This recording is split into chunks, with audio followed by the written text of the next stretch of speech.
Friends, അപ്പോൾ ഇന്നത്തെ വീഡിയോയിൽ നമ്മൾ ആംപ്ലിഫയറിൽ വയ്ക്കാൻ വേണ്ടിയുള്ള ഒരു സോഫ്റ്റ് സ്റ്റാർട്ടറാണ് ചെയ്യാനായിട്ട് പോകുന്നത്. അപ്പോൾ അതിനുവേണ്ടി നമ്മൾ ഈ ഒരു PCB ഡിസൈൻ നമ്മൾ നെറ്റിൽ നിന്ന് ഡൗൺലോഡ് ചെയ്തെടുത്ത് വെച്ചിട്ടുണ്ട്.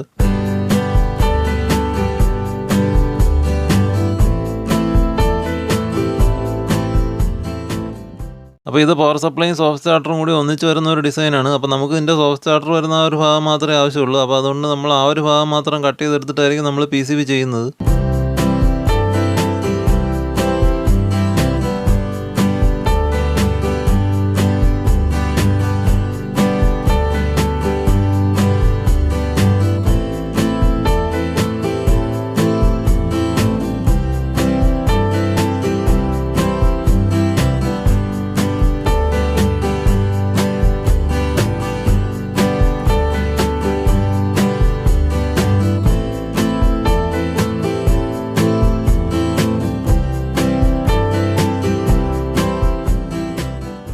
അപ്പോൾ നമ്മൾ PCB ലേഔട്ട് കോപ്പർ ക്ലാഡ് ബോർഡിലേക്ക് ട്രാൻസ്ഫർ ചെയ്തപ്പോഴത്തേക്ക് അത് കുറച്ച് ലൈറ്റായി പോയിട്ടുണ്ടായിരുന്നു. അപ്പോൾ അങ്ങനെ വെച്ച് നമ്മൾ ചെയ്തിട്ടുണ്ടെങ്കിൽ നമ്മുടെ ആ ഒരു ട്രാക്കുകളൊന്നും കറക്റ്റായിട്ട് കിട്ടില്ല. അപ്പോൾ അതുകൊണ്ട് തന്നെ നമ്മൾ അതിൻ്റെ പുറത്ത് അക്രിലിക് പെയിൻറ്റ് വെച്ച് നമ്മൾ വരച്ചെടുത്തിട്ടുണ്ട്.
ഫ്രണ്ട്സ്, അപ്പോൾ നമ്മൾ സോൾഡർ മാസ്ക് ചെയ്യാൻ നോക്കിയപ്പോഴത്തേക്ക് നമുക്ക് ചെറിയൊരു കുഴപ്പം പറ്റിയിട്ടുണ്ട്. അപ്പോൾ നമ്മൾ അപ്ലൈ ചെയ്തിട്ടുള്ള ഒരു സോൾഡർ മാസ്ക് PCBയിൽ പിടിക്കുന്നതിന് വരെ നമ്മൾ വെച്ചിട്ടുള്ള ഒരു OHP ഷീറ്റിലേക്ക് ഒട്ടിപ്പിടിക്കുകയാണ് ചെയ്തിട്ടുള്ളത്. നമ്മൾ കുറേ പ്രാവശ്യം ശ്രമിച്ചു നോക്കിയിട്ടും ഇതേ അവസ്ഥ തന്നെയാണ് വരുന്നത്. അപ്പോൾ അതുകൊണ്ട് നമുക്ക് വേറെ എന്തെങ്കിലും പരിപാടി ചെയ്യേണ്ടി വരും. അപ്പോൾ നമ്മൾ ആ ഒരു സോൾഡർ മാസ്കിന് ഒരു കാർഡ് ഉപയോഗിച്ചിട്ട് നമ്മൾ PCBയിലേക്ക് വെറുതെ ഒന്ന് അപ്ലൈ ചെയ്തതിന് ശേഷം നമ്മൾ അതിനെ ഡ്രൈ ആക്കി എടുക്കുകയായിരിക്കും ചെയ്യുന്നത്.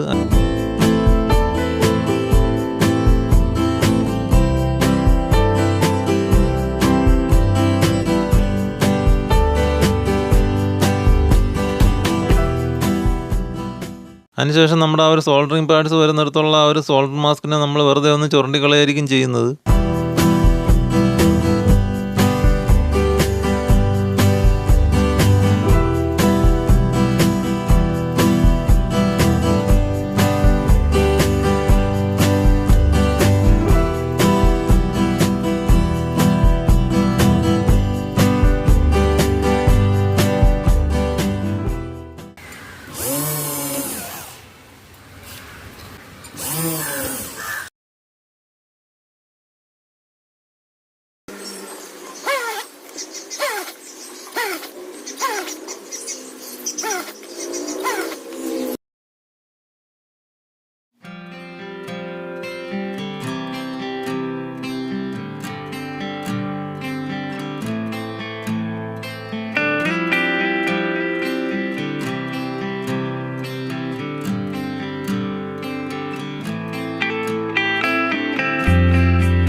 ഫ്രണ്ട്സ്, അപ്പോൾ നമ്മൾ PCB അസംബിൾ ചെയ്ത് ഇവിടം വരെ എത്തിയിട്ടുണ്ടായിരുന്നു. അപ്പോൾ വീണ്ടും നമുക്ക് ചെറുതായിട്ടൊരു പണി കിട്ടിയിട്ടുണ്ട്. അപ്പോൾ ഇവിടെ നമുക്ക് 5 വാട്ട്സിൻ്റെ 4 റെസിസ്റ്റർ വരുന്നുണ്ട്. പക്ഷേ അത് വെക്കാനുള്ള ഒരു സ്പേസ് നമുക്ക് ഈ ഒരു PCBയിൽ വരുന്നില്ല.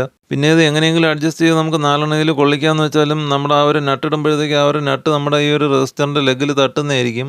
അപ്പോൾ നമ്മൾ ഈ റെസിസ്റ്റർ ഒഴിവാക്കിയിട്ട് അതിന് വരെ നമ്മൾ ഇതുപോലത്തെ വെർട്ടിക്കൽ ടൈപ്പ് റെസിസ്റ്റർ വാങ്ങിയിട്ടുണ്ട്. അപ്പോൾ നമ്മളിനി ഈ ഒരു വെർട്ടിക്കൽ റെസിസ്റ്ററിന് കണക്കാക്കിയിട്ട് നമ്മൾ PCBയിൽ ചെറിയൊരു മോഡിഫിക്കേഷൻ വരുത്തിയിട്ടായിരിക്കും നമ്മൾ ഇതിൽ പിടിപ്പിക്കുന്നത്.